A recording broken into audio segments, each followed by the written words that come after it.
today's episode, I want to talk to you about brand naming and specifically choosing a domain name. So grab that popcorn, let's dive in. When we buy a domain name, we want to make sure that it matches the brand name that we have designed for our portfolio project. And one book I really recommend is Hello, My Name is Awesome by Alexandria Watkins. In this book, she talks about the 5 attributes called SMILE.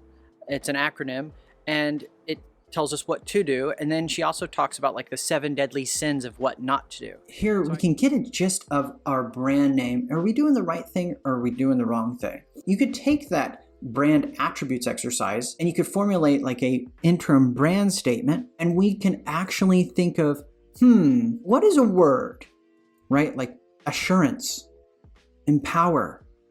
Here, what is something that resonates with our audience? Here we have like live assurance. And so you could think about that like L'Assurance or Assurance Live, right? Some of these are brand names, but let's take a look at that. What if we did Assurance Live or something like that? Well, does it evoke something about your brand? Yes, check. Is it memorable? Maybe. Assurance? Sure. Does it aid in memory? Assurance, live assurance. No, it doesn't really aid too much. Live maybe a little bit more because it has connotations with going live from Saturday night. It's a little bit of connotation there. Legs, does it have legs to lend itself to extended mileage? Well, in a way it could. Live assurance is sort of ambiguous, so it can lend itself to other things. And does it move people? Well, perhaps if, sounds like an insurance company almost, right? Assurance Live. But let's take a look at the deal breakers. Does it look like a typo? Well, indeed, if we take out a letter or something to match a domain name, we could break this rule. And as things get more and more dense and competitive, we might run into that. You've seen things with that remove like the vowel or something from the name. So that can be spelling challenged. So watch out for that. Use it wisely, I say. Copycat. We don't want to say things like iAssurance because that would like piggyback off of Apple's brand name. Restrictive, limiting future growth. Like if we were an insurance company, we say Live Assurance Insurance, Tesla Motors, Apple Computers. Well, that pigeonholes us into only selling computers and only selling insurance and only selling motors, right? So we don't want to pigeonhole ourselves with restricting future growth. So we want more ambiguity around the brand name. What does it mean, Basil? Okay, so annoying, seems forced, frustrates customers, like spelling challenged, it's hard to pronounce, which we see down there. Any of these things that seem a little annoying or forced, you want to watch out for it.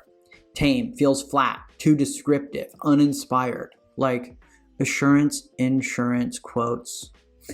Although that may be what you have on your LLC or on your doing business as name or whatever that is, even like using your last name, it's a little bit descriptive, a little bit uninspired, okay? Like a lawyer name, Chin and Associates. Okay, that's sort of tame, right? And we want to do something that's a little bit more memorable and aids in imagery, okay, and emotional. It moves people.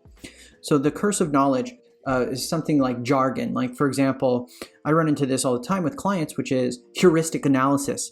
I say it, I know what it means, but when I say it to them, it falls on deaf ears.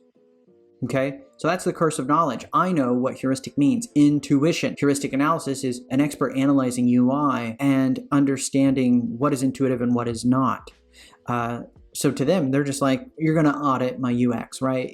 Okay, sure. So watch out for the curse of knowledge. For this example, I think I'm going to use humdrum.com, squarespace.com/logo. And I really like it because it sort of starts off with this business card, and you could type your brand name that you're thinking here.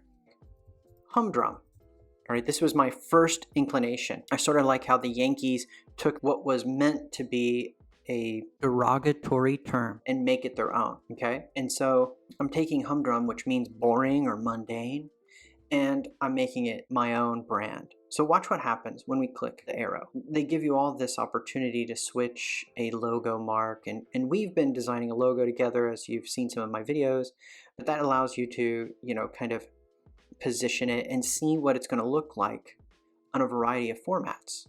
Now, for some reason, this looks to me to be a little off-centered. You kind of look at this and you see it on a business card, on a website, or on a t-shirt.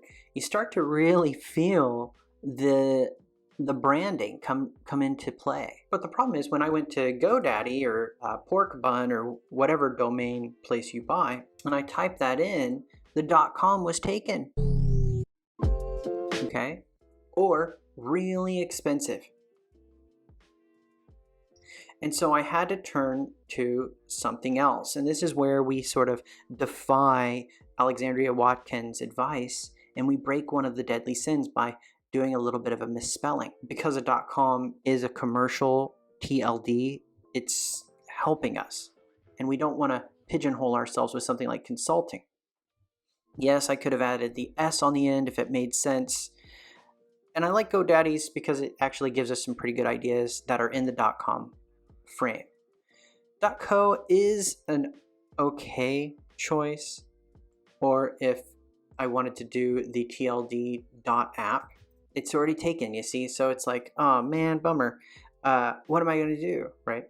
And so I might try to do something like add the extra M, hummingbird, humdrum, see if that's available, right? And it's available, yay, right? So I can get it in that way. I like to cross-reference Pork Bun just to make sure I'm getting the best price. So I'll come over here and I'll say humdrum.app, and let's just see how much it charges. $13.88 a year, and over here I'm $14.99 for the first year, $23.99 after. So I would go with Pork Bun in this case. Humdrum. But I hope this helps you guys understand how I made decisions in choosing Humdrum for my own brand. There was a financial issue and there was a domain TLD issue. So in order to have a .com, I went with this one. So I recommend using that same experimentation with your own brand name. I hope you guys enjoyed that video. Like it if you liked it, sub if you loved it, and click the bell notification to be notified about the next one. And I'll see you there. Bye-bye.